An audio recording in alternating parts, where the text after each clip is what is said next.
types of photography that people can do, and there's a camera basically for everyone. So starting here, this is the camera that a lot of people will start out with. This is a point-and-shoot camera or a compact camera, and they're very, very simple to use. They don't have a lot of controls in the back. It tends to be zoom in, zoom out, you take the picture, and there's not that much more to it. Very, very easy way to get into photography, but if you really start getting serious, it gets a little bit limiting. So that moves us on to something like a bridge camera. This camera looks like a digital SLR camera that we'll talk about in a minute, but it doesn't take different lenses. The lens is actually built right in. And it has a very long zoom, they tend to, and this allows you to do things like take pictures for wildlife or sports that's very far away and get some better quality images, and then also have a little bit more control over your images. That moves us on to a camera like this, which is a digital SLR camera or single lens reflex. And this camera does actually let us change the lenses. And that way we can use a specialized lens for sports, or if you want to do it for close-ups or macro capability, very wide-angle lens. You can have all different types, and everybody will have something different. You have a lot of manual controls on a camera like this. You can still use it in auto, but to get the most out of a camera like this, it would be good probably to learn how to use it in the manual modes.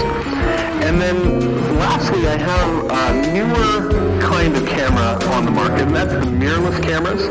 And these are sort of a mix between a digital SLR and a compact camera, in that they're very simple. There isn't a lot of controls. The camera does a lot of the thinking for you, but it does have interchangeable higher quality lenses and can give you some better looking images with the camera doing most of the thinking for you.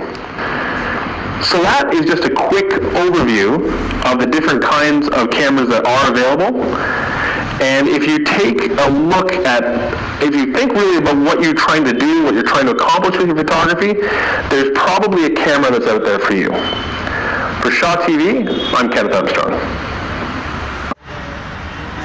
What is aperture?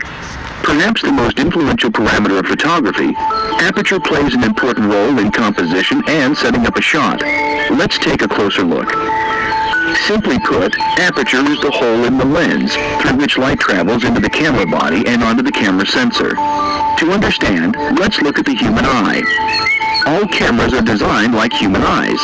The cornea of our eye is similar to the front element of the lens, gathering light and bending it inward toward the iris. The iris can expand or shrink, controlling the size of the pupil, which passes light into the inner eye. The pupil is what we refer to as the aperture in photography. The amount of light that falls onto the retina is determined by the size of the pupil. The larger the pupil, the more light falls onto the retina. The larger the aperture of the lens, the more light enters the camera. The iris of the lens controls the size of the aperture and is called the diaphragm.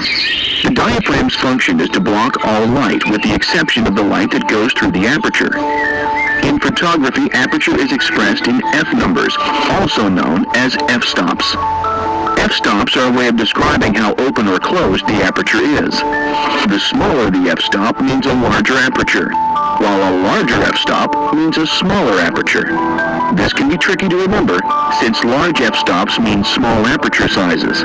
So an f-stop of f1.4 is larger than f2.8, and much larger than f8 or f11. Aside from controlling the amount of light passing through the lens and into the camera, the aperture has a direct impact on the depth of field, the area of the image that appears sharp. A large f-number such as f16 will bring all foreground and background objects into focus, while a small f-number such as f1.4 will isolate either the foreground or background objects and make everything else blurry. Every lens has a limit on how large or small the aperture can get. If you take a look at the specifications of your lens, it should indicate the maximum apertures, lowest f-numbers, and minimum apertures, highest f-numbers. The maximum aperture of the lens is much more important than the minimum aperture, because it shows the speed of the lens. Lenses with apertures of f1.4 or f2.8 are considered fast lenses because they can pass more light into the camera than, for example, a lens with a maximum aperture of f4 or f5.6. That's the reason night photography usually requires fast lenses. The minimum aperture of a lens is usually not important and should rarely be used as diffraction will cause the image to lose clarity. It is also worth noting the two types of lenses, primes and zooms.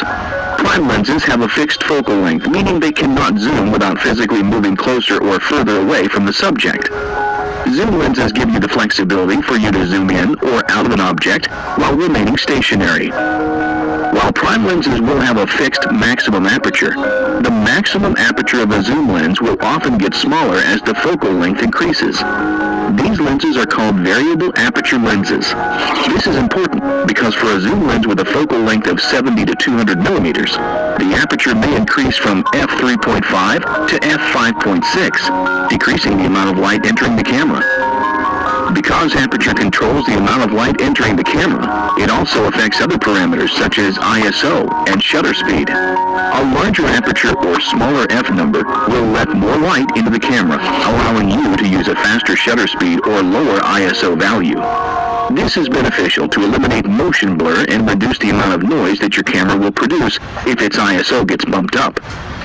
Faster shutter speeds can be essential in scenes with lots of motion, like sports and wildlife photography. So a fast lens can help increase your shutter speed or decrease your ISO value if your shutter speed is set to a specific value. Fast lenses are also imperative for any kind of nighttime photography. Whether you're taking pictures of the Milky Way or doing a moonlit photo shoot, large apertures will let as much light in as possible. Small apertures can be useful as well. Shooting landscape scenes requires everything in crisp focus, so smaller apertures will sharpen any out-of-focus areas that may come about. To enable manual adjustment of aperture values, set your camera to either aperture priority or manual mode. Aperture priority will let you change aperture values manually, while leaving shutter speed and ISO up to the camera's internal metering system. Manual mode lets you control every aspect of the camera, allowing you to change ISO, aperture, and shutter speed. I personally leave my camera in aperture priority mode 99% of the time for most types of photography. With all this information, you should be able to start using your lenses and cameras to the best of their ability. Aperture is probably the most stylistic setting you can change on your camera, allowing for unique effects that can take your images to the next level.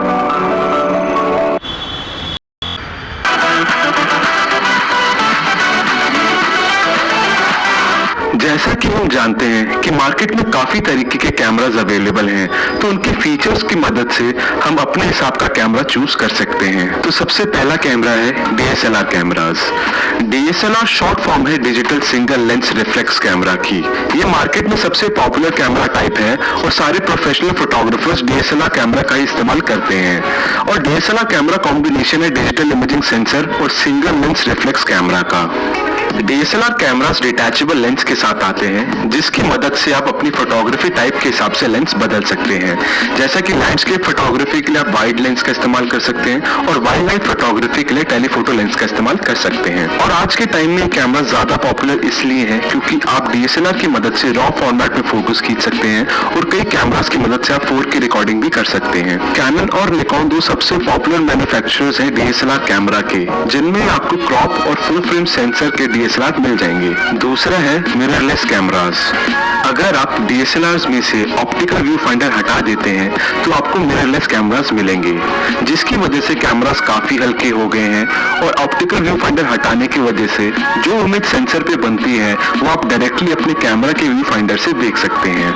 Mirrorless camera में भी full frame और crop frame bodies available हैं और सोनी का A7R3 इस समय सबसे बेहतरीन फुल फ्रेम मिररलेस कैमरा है।